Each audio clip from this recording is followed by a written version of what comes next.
The second question, I'll have former Governor Gutierrez to please answer the third question. The third question is this: how do you propose to take our government workforce to the next level of customer service? Carl, answer that for me first, please. Thanks. Next level of customer service. You know what that means. I thought it was good service here that you're providing already, Governor. Ladies and gentlemen, Guam has got a great university. It's got a great Guam Community College. It's got a good culinary industry there. It's got good trades. Now, but what is it that we want to raise the level of customer service? I think it's education, and we've got to be able to feed that education and that education money to GCC and the University of Guam, and that work with the business community. There are people that are working in the Guam construction industry that provide training for people, and people in the hotel industry that are training people to make sure that we don't treat these people coming here as just simply tourists, but visitors. And make sure that we as a unique, different, welcoming culture, practice it. Practice the fact that we are getting our livelihood from people that are coming here. The military is another example, that we have to make sure that the basic community's feeling is to welcome these military personnel that are coming to Guam. We've done it in the past, we'll do it again. But I don't know that there is not a good service provided by our employment here. But we need to continue the focus of the University of Guam and GCC and train our people and have the employment rate, the unemployment rate go down. Let's provide jobs. Let's provide jobs for our people. And that's what I intend to do. And I'm going to take some of that $18 million that now comes in for the Compact Impact Aid and use that to have a stimulus package to be able to get these people that are unemployed off the streets, come in and do some kind of cleanup, take care of beautifying our island so that not only will our people enjoy it, but the tourists and the visitors will enjoy it, and the military will enjoy it. And take that and do a stimulus package. Right now there's thousands of people out there unemployed. Even if they're just bush cutting, cleaning, do something. People that are standing on the streets, that should bode well for visitors to see these people with their cans asking for donation to go off island. This gentleman put the business of medical referral into a business mode. He put it out on bid, and guess who won it? Tom Fisher. $2.7 million to run the medical referral office. And you made it into a business where the lowest bidder wins, but the service goes down as well? This is the kind of stuff that scares me.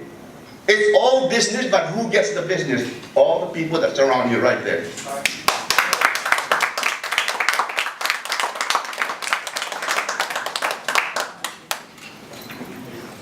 Interesting that I know we're talking about job training in GovGuam and better customer service. Interesting that my opponent makes mention of education.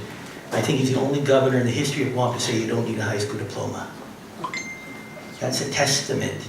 And it shows. Homelessness statistics, when he first came in 1994, there were no statistics, well, zero. End of his second term, Gura, 500 homeless. By the time he left office, 1,264 homeless people of Guam. I came in, we were at 1,600. We're now at 1,300, still too high. But our efforts are focusing on our education. You're never going to hear from me say you don't need an education. You need an education. What we've done with GovGuam, it's simple. I was at Pepsi, and my mantra was, the customer is number one. Then I had the opportunity to serve with my late friend and mentor, Tony Pinko. And when we ran in 2002, and Pinko Calvo, he said, Eddie, the people are the boss. But that same mantra is what we have in our administration. Not just the governor, lieutenant governor, it's our directors, it's the workers, the public servants. We serve the people of Guam. We've taken a lot of that training money, and a lot of that money went for a lot of off-island. We had a lot of our GovGuam workers go off-island for training. Well, what we did was we changed things around. We used that money to bring in the trainers.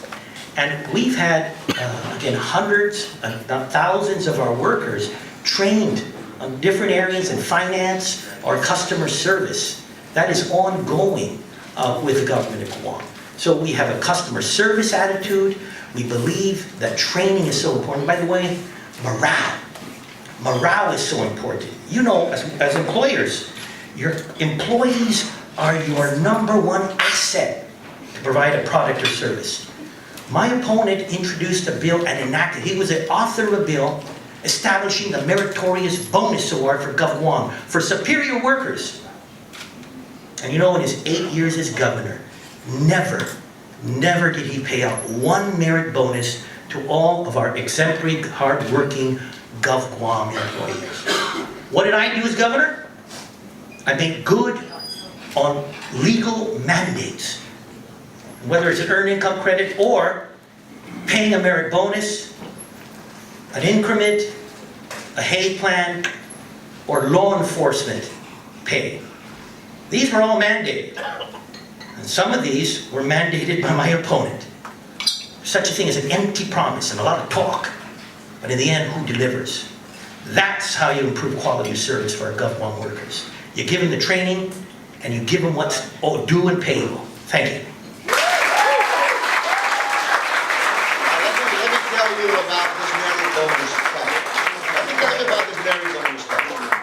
I passed the law. I helped pass the law.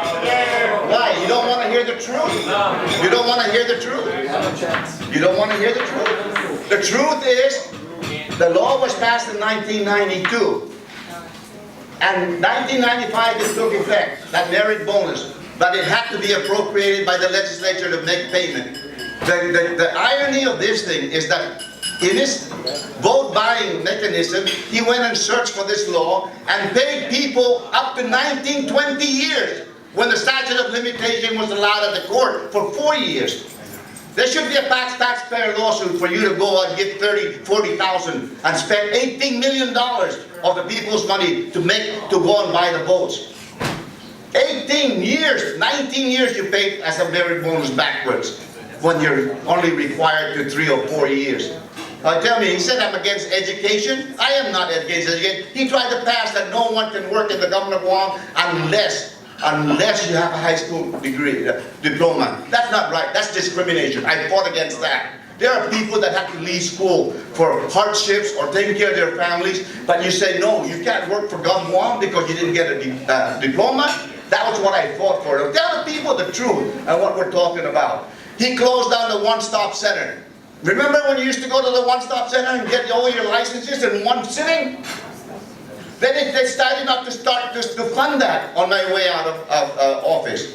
That's where it is. And this idea that I build up the tax, it has to be appropriated by you. You're the one that caused the deficit in the tax, earned income tax credit, because you would not appropriate it. That's your job, to appropriate. Don't blame me for not paying it. You did not give me the money for 7 years. That's the truth.